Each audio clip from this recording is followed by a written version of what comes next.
And what I would tell your listeners is that I have released a pretty detailed plan for what I believe is the approach. It's called A Vision for New London. It's on my website, which is finizioformayor.com. We're also on Facebook as Finizio for Mayor, so those who have computer access can check it out there. But those who do not are free to contact the campaign by mail or by phone. My phone is 860-941-8112. People can call me, and I will get them a hard copy if they don't have a computer. And we're also preparing a Spanish language translation. We had an earlier one. I wasn't happy with the quality of it, so I'm having it redone, and that should be out within the week so that everyone can hear what my ideas are. Because as you know, it's hard sometimes to get it in 5 minutes or less. Yeah, it's absolutely. But we are trying as much as possible, Father Russ, to make this a campaign not about personality, but about ideas for the community and for our future. And we'll see how it goes every day. That's really good, and I'm going to let you get to work. Get to party. That's right. Thank you. And thank you. And we're going to have you on live. Oh, good. We take some calls. Yeah, we promised our audience and everything, and we've just.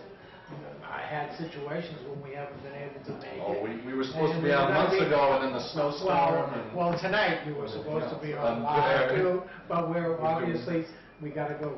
I got to go see Dan. I don't know. Oh, I know. No, I do too. We worked hard to get him in. Yes. And that's why. And I supported him as well. And he has a tough situation right now, but he is trying to share the pain, I think, fairly. He's not doing it with bombast. We're not seeing the nuttiness that we're seeing out in Wisconsin. I think he's trying to approach the problem responsibly, and there's just no doubt that he's a really good friend of New London. And it's been a long time since we've had a governor who's really focused on New London. He's a friend of my union, too. There you go. All right. Okay, thank you. Thanks a lot. While everyone's here, I just wanted to say a brief thank you to everyone for coming. So that everyone can get back to the very, very good food and drink, which I know is far more important than listening to me talk. So I will be brief, but I would be remiss if I did not thank Candace and Bunny and Paul and the entire family for having us here at Deb's on Bank Street. Thank you very, very much. When Todd and I met several years ago, we would always come to this establishment. It was one of our favorite places. And I remember many a night that we'd come down and there'd be a light snow going on, and it'd be Candace and me and Todd at the end of the bar over there just talking about this great city that we all love so much. And it's so wonderful to have their support and to be here to support them and small businesses like this throughout our city. I also want to say a special word of thanks to Mr. Charles Cunningham for hosting tonight. Charles was good enough to contact our campaign and offer to help, and we're so glad to have his help. And to all the members of our supporters committee tonight for being willing to put your names behind this event.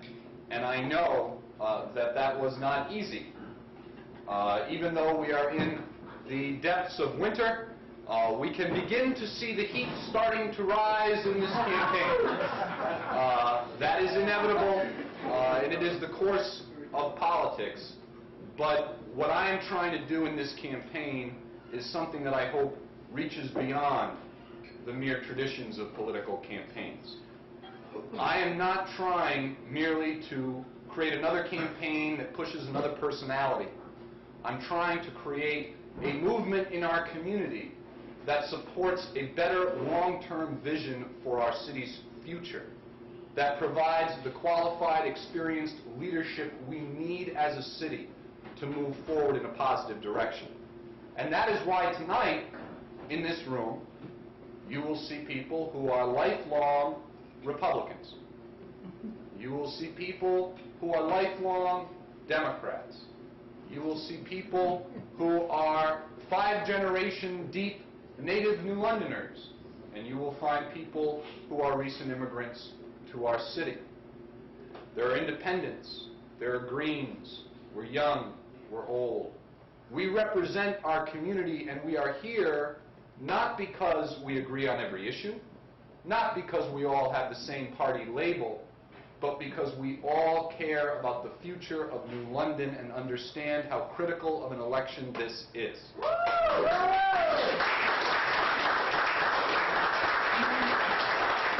When I stepped in the ballot box last November and voted to create this office, an extremely powerful office that, as someone who studied urban policy, teaches urban law and policy, and is myself an attorney, gave me pause, because the ability to appoint heads of department without council approval, to hold an office that will control the preparation and presentation of the city budget, and have a veto and line item veto over that budget that could only be overridden by a 6 out of 7 council vote, that's the kind of power that should give all of us pause. For on the one hand, it affords us the opportunity to get the leadership that we're looking for. But on the other hand, it presents us with some great dangers. And when I voted yes to create this office, I did not vote to put one of the old guard in it. I voted for change. I voted for change in New London and new leadership for New London. And I decided to come forward because I recognized that someone would have to, and that whoever did would face some great difficulties and probably take a lot of that heat as that temperature climbs ever higher. But someone had to step forward, so I did, but I cannot do it alone. And that is why I'm very happy to have the support from so many of you. This is going to be a difficult election. We are a city, but we are a small community. We all know each other. We have friendships and business relationships that tie so many of us together. And to come out and declare your support for a particular candidate can create great difficulties for all of us. But we have to have the courage to make a stand. Because in this election we have that chance. But once this election's over, look around the country and look at the other strong mayor forms of government in cities around America. They don't get voted out. Strong mayors tend to get in, and then they negotiate all the contracts, and they appoint all the people, and they control the whole budget. And it's very, very, very, very hard to get people who will buck that mayor. So if we're going to get that new leadership, that opportunity might be right here and now in this election. This is the best shot we've had in a lifetime to get strong, principled leadership for New London. But this might be our best and only chance. So if you've never put your neck on the line before, yes, I'm asking you to do it now. But I'm only asking because I really believe it's that important and because I really believe it's worth it. As I go around in the city, I think we face, and I'll wrap up with this, 2 main opponents. 2 strong, well-known opponents who have names that we all know. And I'm sure you all have 2 names in your head, but they're not the names in mine. Because I believe our opponents in this election are cynicism and fear. Because when I talk to people, the common thing I hear is, this will never happen. And I tell them, that's what they said about creating the office of mayor. But when it went to a vote, it passed by a margin of 3-1. Because the vast majority of people in our city are looking for change and looking for new leadership. I believe that cynicism can be defeated. But the other opponent is fear. And we all know it to be true. Our campaign received many calls today. I want to be there, but I can't. I'm worried what this might mean for my nonprofit. I'm worried what this might mean for my business. I'm worried what this might mean for my family. I just can't be there. We have to defeat that fear by showing our neighbors and showing our friends that they are not alone and that they do not need to be afraid to stand for what they believe in. We do not need a government that we should fear. We need a government that gives us hope. And I believe we can do that in this election. So I'm asking you, in addition to just financially supporting us, to write letters, to call friends, to help us register voters, to do all you can, and to keep faith in what you know to be right, to show hope in the sight of cynicism and show courage in the face of fear.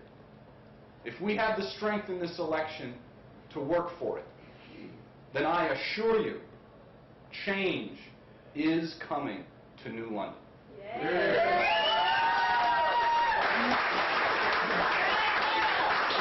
So thank you all. Enjoy the food, enjoy each other, and enjoy the rest of the night. Thank you all very much.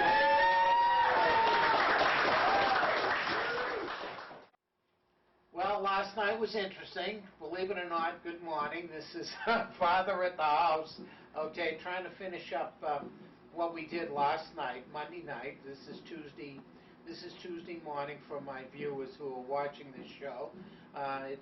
We are doing the tape show because right at the moment, while you're watching this, I'm down with Governor Malloy, filming Governor Malloy, what he's saying and what's going on at the Jennings School, so that we can report to you what's happening. And that's what we're trying to do over these next few weeks, trying to keep you informed of what's going on with all the politics. So our shows may be live or maybe partially taped, maybe half taped, half live. That's what's happening. And again, it's for hopefully to inform my viewers, those that can't get out and can't get around, to see what's going on in our town. Last night's situation was pretty good. Mr. Finozio had an extremely good turnout, we thought. In fact, it was a bit surprising. There was more people there than we thought he would have. We participated in that, and as you see from the earlier tape, interviewed him and stayed around to try to talk to a few people, find out where they're going, what their analyzation is of the up-and-coming election, where their support is going to be. Obviously, these folks primarily were there to support Darrell Finozio, and we were there to interview.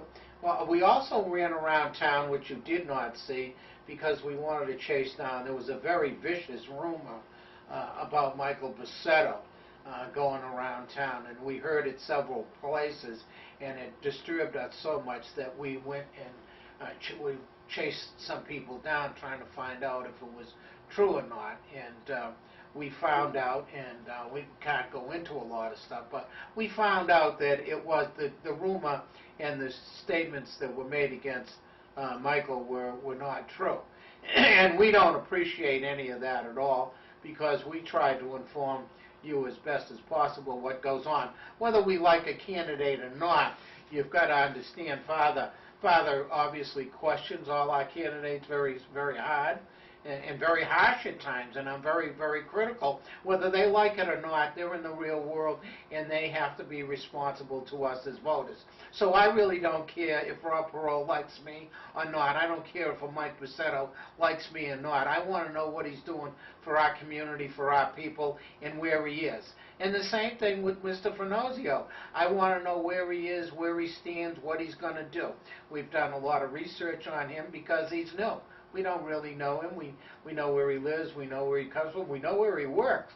And surprisingly, right now we're looking at him to support him in the efforts that he's doing.